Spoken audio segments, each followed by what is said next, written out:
Hello student, I am Sangeeta Mansukhani and this is the video number 4th and this video related of class 11th and today I am going to tell you about non-metal displacement and this topic related of chapter number 8th redox reaction. So last video I already explained metal displacement and here I discussed non-metal displacement and non-displacement metal displacement according to the reactions. So those reaction include hydrogen displacement and rarely occurring reaction involving oxygen displacement. Like see, all alkali metals and some alkaline earth metals, calcium, strontium, barium, which are very good reductants and will displace hydrogen from cold water. Here you see Na react with water, so form NaOH and then gives its hydrogen gas, and calcium react with water, so it is give calcium hydroxide and it is also give hydrogen gas. So here first you see in redox reaction whenever you write equation but upper side you also write oxidation number of each element. It is necessary because represent each element oxidation number, and in the last video number 2 I already explained how to find oxidation number. Then you see non-metal react with water and then give hydroxide. So it is the Na replaced by OH. So it is non-metal displacement. And otherwise less active metals like example magnesium, iron react with steam and to produce H2 gas like Mg react with water. So give magnesium hydroxide. Fe then react with water, so give Fe2O3. So both are compound are formed and give its hydrogen gas. So whenever hydrogen gas given, so it is the property of the non-metal and it is the less active metal. Then many metals including those which don't react with cold water like C are capable of displacement from acid.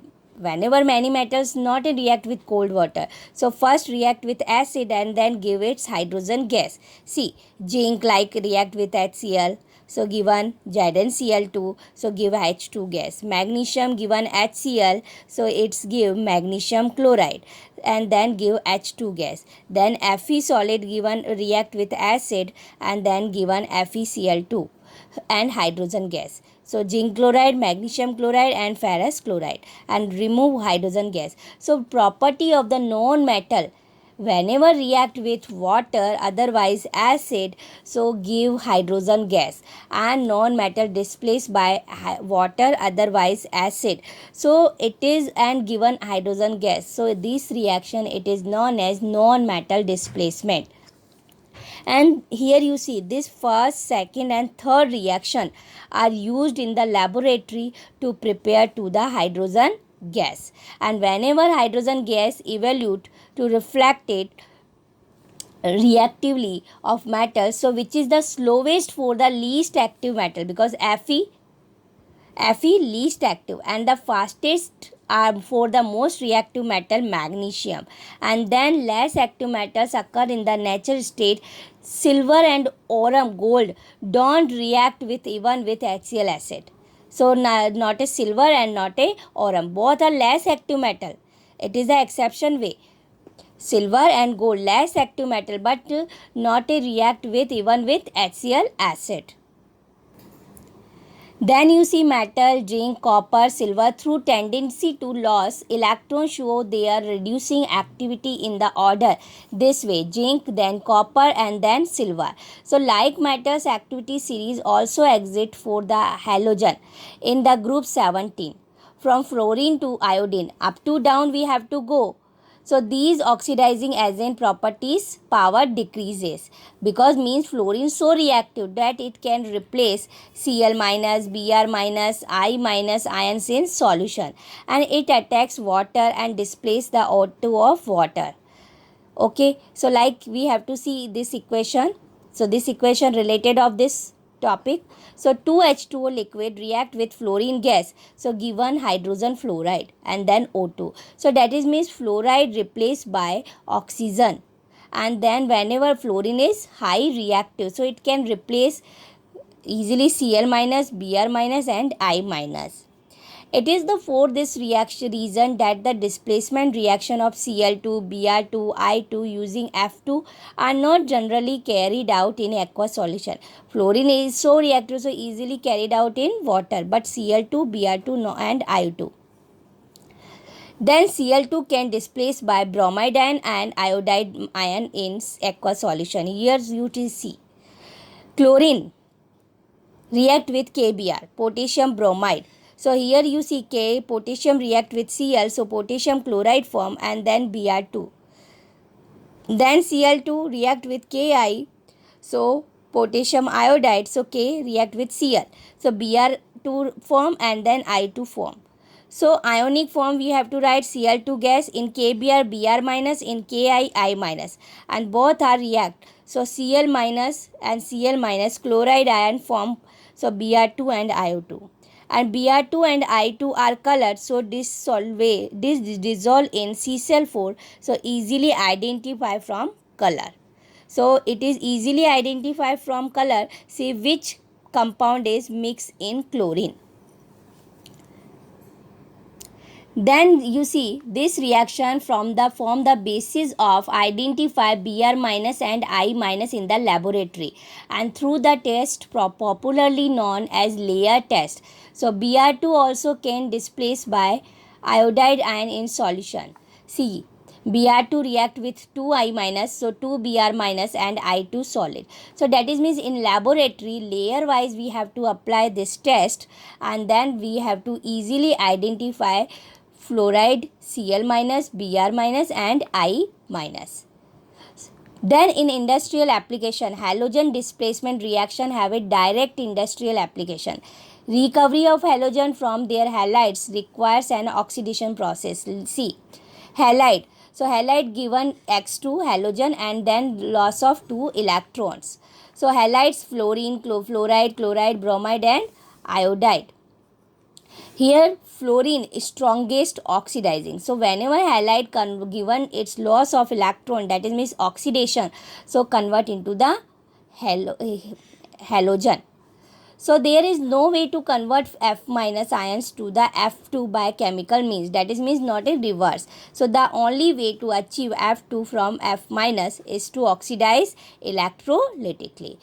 But in the main way, in 1 marks and 2 marks question came, explain the non-displacement reaction. So you only explain starting way, all alkali metal react with water and then react with acid. So only you explain this way. And whenever detail wise question came, so all point wise you explain. Then last fourth number, disproportionation reaction. Disproportionation reaction, that is means those redox reaction when an element into a reactant show different oxidation states in the products during the course of chemical reaction, like see 2H2O2 convert into the 2H2O and O2. So here you see oxygen minus 1. And here in product oxygen minus 2 and 0. So one element represent different oxidation state in the one reaction. So this reaction known as disproportionation reaction. Again I say one element represent different oxidation state more than one. So in the one reaction, so it is known as disproportionation reaction. Like example, decomposition of hydrogen peroxide H2O2. So here you see minus 1 oxygen, here minus 2 and here 0.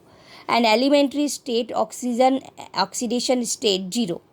So have 0 of peroxide state, oxygen of peroxide in minus 1 and convert it into O 0 and minus 2 oxidation state.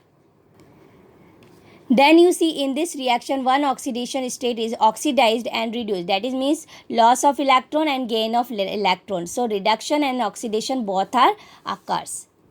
One of the reacting substance always can exit in the at least 3 oxidation state. Okay, so the element in the form of reacting substance is in the intermediate oxidation state. Both are higher and lower oxidation state of that are element are formed. So that is means one higher and one lower. So depend on oxidation and reduction. So in the alkaline medium, phosphorus P4, sulfur, chlorine represent this reaction. Here you see P4 react with base OH minus and react with water. So PS3 and H2PO2 form minus. So here you phosphorus 0 and in product you see phosphorus minus 3 and phosphorus plus 1. So represent lowest and then greater oxidation state.